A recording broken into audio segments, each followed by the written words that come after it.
Big Dark, War and Peace by Rob Harper. Chapter 12. We make it to New Orleans, and I immediately head for the old plantation outside of town where I grew up. I ask Angela to stay behind, and she accedes. New Orleans itself looks like a battle zone, but I have no time for that. I feel I have to go back to the orphanage for some reason. I make it to the ruins of my old home. The building is partially burned down, but the shell is still recognizable. I feel a wave of depression wash over me as I enter the old orphanage. I crouch down and look at some piece of forgotten refuse on the floor when a moonlit shadow falls across me. I jump up and spin around to face the intruder. Before me is a cloaked and hooded shape from what seems like a fairy tale. The figure's face is hidden from me. Do you recognize me, War and Peace? I try to place the voice or the shape, but I cannot. No, should I? No, probably not. I am not who I was, and even when I was who you never knew me at all anyway. I think for a second that the figure might be Ray, somehow resurrected, but the shape and height are wrong. Ray was shorter and rounder. Who else could it be? Too small for Colm, and definitely male, so Nima is out. Then it hits me. The one person we all forgot about, because we really never saw much of him. When the fire happened, no one thought to look for him. The forgotten member of our family. Pierce? Yes, Warren, it is I. I don't know what to say. I wouldn't know what to say to someone I left to die in the flames either, I guess. We never meant to leave you. This place never should have been burned down in the first place, Warren. I look at him stunned. What did he mean? Was he on Ray's side? You and Carl had to charge in and be the heroes, didn't you? You couldn't have waited a day, or even an hour. By then my plan would have been completed and everything would have worked out so much better. Plan? You never knew I loved Blue, too, did you? She used to come and visit me in the attic. She would tell me such wonderful stories. Did you know Blue's real name was Miriam? I am doubly stunned at this. First, she never told anyone her real name. And secondly, Miriam? Just like the girl I couldn't save from Demas. This was more than a coincidence. What the hell was going on? I see you didn't know then, Warren. Then that begs the question. Who did Blue really love?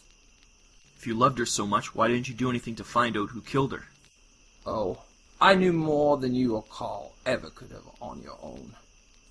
If you hadn't stumbled across Nema's message, then you would never have known who killed Blue. I tried to stop Nema, but she was able to scribble his name down for you two fools to find. And I tried to stop Carl and you at the morgue, to no avail either. The revenge was to be mine alone. How did you find out about Ray, then? Oh, Warren, you don't hide in the shadows among so many talented demons without learning a few things. I knew almost as much as Nema when it came to magic, and I was able to go where she even feared. Do you know why Ray had us all there? Carl had his suspicions, but he never suspected who had us brought there. He never guessed who Ray was working for.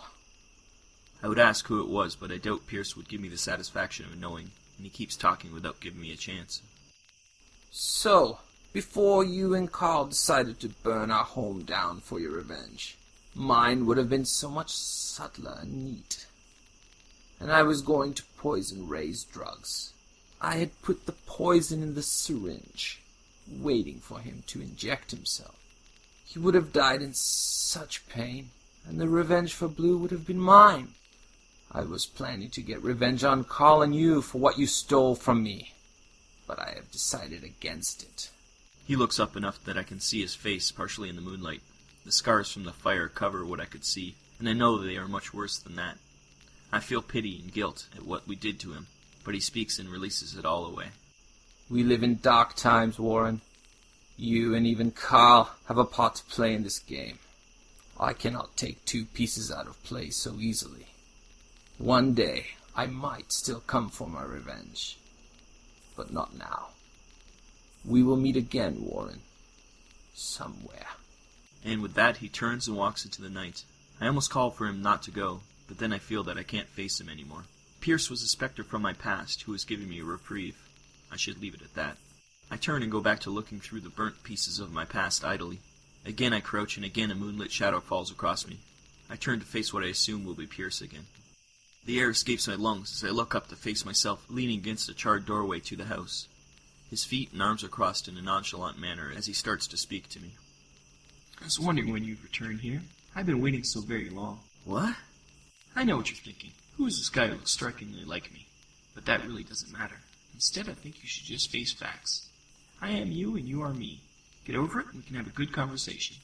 So I'm just supposed to accept that you are me? And just get over it? Yup. The other me offers his hand to help me up, but I refuse. Don't touch me! Whatever. It starts to reach out for something in its jacket and I get ready to fight. But he pulls out a flask and drinks heavily from it. I really need this. Here, have a drink. It'll make you feel better. If you are me, you should know that I don't drink anymore. Yeah, I know. I just liked you better when we did. It takes another drink from the flask, and I start to get angry. What do you want? Either I've finally lost my mind, you're something Pierce whipped up, or you're a fallen come to torment me. So fucking get to the point. The other me looks shocked and a little offended. Now, is that any way to talk to yourself? But now that you mention it, there is something you could help us with. It smiles, and I smile back mockingly. Now I know it's playing a game. I knew it. So what do you want? No, let me guess. I should give up fighting the fallen, join the other side? Am I close? The other me is looking at me a little sideways. Now, please. When did we get so jaded and damn well disrespectful? You really should have a drink. It offers the flask again, and I backhand it out of its hand, and it goes spiraling away. The other me looks sarcastically offended by my actions. I don't want your goddamned alcohol. I don't want to have you lecture me about how I should be, and frankly I don't give a fuck who you are. We are done talking. I've had enough, and start to leave the destroyed mansion. You didn't have to waste the liquor. Suddenly it's in front of me, just like how Angela did back in Chicago. So predictable. What a fool. The thing in front of me grabs me by my neck, and I can't break free. Suddenly, its features melt to reveal a beautiful, but totally evil Fallen. She smiles and brings her face inches from my own. I can't wait to tell Samuel. We're going to have such fun with you. And in an instant, she is gone. I find myself alone outside my ruined orphanage, confused as hell. But now I have a name. Samael. Chapter 13. I make my way back to the city after my encounter, more than a little sore and confused. It's not the shape-changing Fallen, or even my forgotten housemate that has me befuddled. Rather, it's the fact that Pierce said Blue's real name was Miriam, just like the child I couldn't save. It is all more than a coincidence, but I just can't get my head around it. I walk into the inn where Angela and I are staying, and am immediately confronted by Angela. She looks happy to see me, but there is something else in her eyes. Hurry! You've got to come upstairs. She grabs my hand and we race upstairs. We make it to our room and Angela seems almost giddy. I have a surprise for you. I look at her sideways and wonder what she has planned. My mind drifts to certain indiscreet places, but I quickly push those thoughts away. I enter the room and see, sitting at a small table, a face from the past.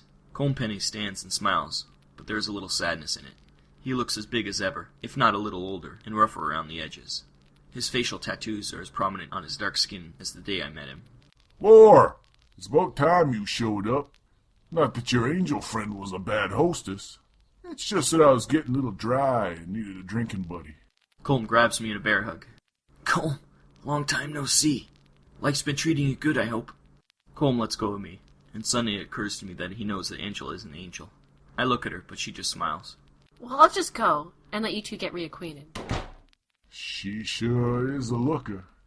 I can only imagine where you hooked up with an angel. Now how about that drink? Sorry, buddy. No more drinks for me. I've gotten into way too much trouble because of it lately. Oh well, more for me, I guess. He shrugs and pulls out a flask as he sits back down. Where's Nima? I instantly know I've said the wrong thing. Colm stops drinking from the flask, and I see his sadness consume him for a second. Tears well in his eyes, and he takes a large swig of alcohol. He looks at me, and I know something horrible has happened. I'm sorry. It's okay, War. You didn't know. I knew it'd come out eventually. Nima died about a week ago now, just after the dark started. She died watching my back. I sit on the side of the bed and watch him as he collects himself. What happened? Well, I'm sure you know, last Monday the sun didn't come up. Nima tried to figure out what was happening with magic, and they were all screwy and she couldn't see clearly. All she kept getting was something about falling. And your name? I must have given a shocked look, because Colm pauses and looks at me, waiting for me to say something. I remain silent, and he continues on. Before we knew it, New Orleans was under siege. I'm also guessing you met some fallen too. There were a couple of bad ones down here. They started a rise in the dead. I know you and Carl dealt with that, old man. Anyway, the town was messed up. People dying left and right, so Nima and I decided we had to do something. I grabbed whatever weapons I could find, and she loaded up on some voodoo shit, and we went into the streets to fight the undead. It was easy to kill, really. I think the Fallen was using them for fun. Well, we fought them. Others joined us, and we fought them back. They're calling it the Battle of New Orleans, you know? The second one, I guess, since the other one was a long time ago. That's neither here nor there. Lots of people were killed, like I said. We finished off the zombies, but not before. You and I were surrounded by a large group of things.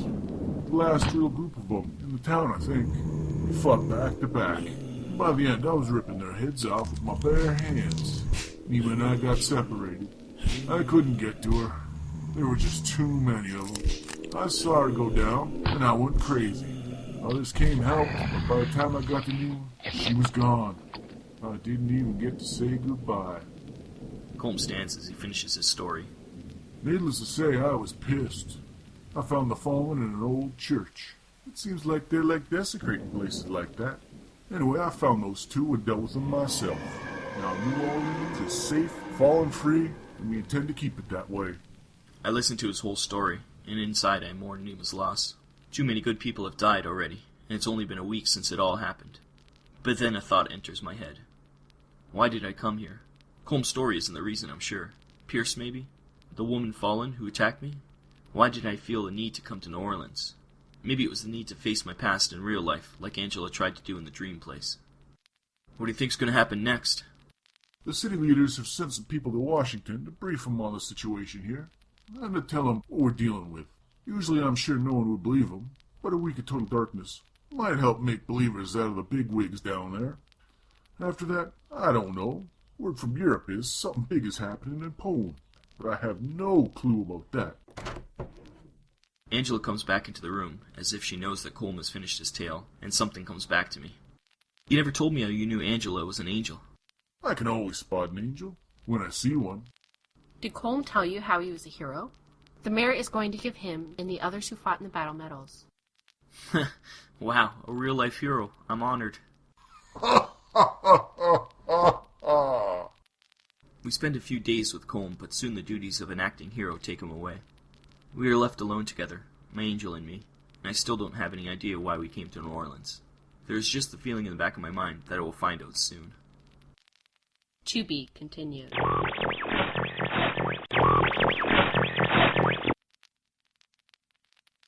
So, Jack, Yes, Rob? I was listening to this great podcast the other day. That would be our podcast, but, it's still great. Is that tooting your own horn too much? I'm not sure, but anyways. And I was thinking, how can I support myself? Well, you could go to work on time, work your hours, perhaps even get a job that wasn't minimum wage. That sounds like hell. But anyways. Is that not where you were going with that? No, I was more thinking maybe I could get the people who listen to our podcast to buy some swag and support us and hopefully make it so we don't die.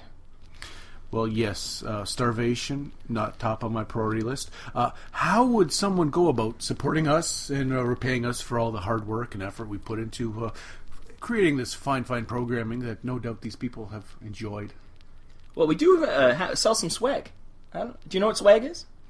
I do. Please, do tell me, where would I find such swag? Well, this swag, as the kids call it these days, is available on cafepress.com/Vinland Old Time Radio. That's the name of our show, if you haven't noticed. And, it's all there. Purchase. Excellent. Now, that answers two questions. One, where I could find some high-quality apparel and knickknacks. And the second is what the urban youth are calling Shirts and knickknacks? shirts and knickknacks. Yes, Vinland Old Time Radio is available at cafepress.com/Vinland Old Time Radio.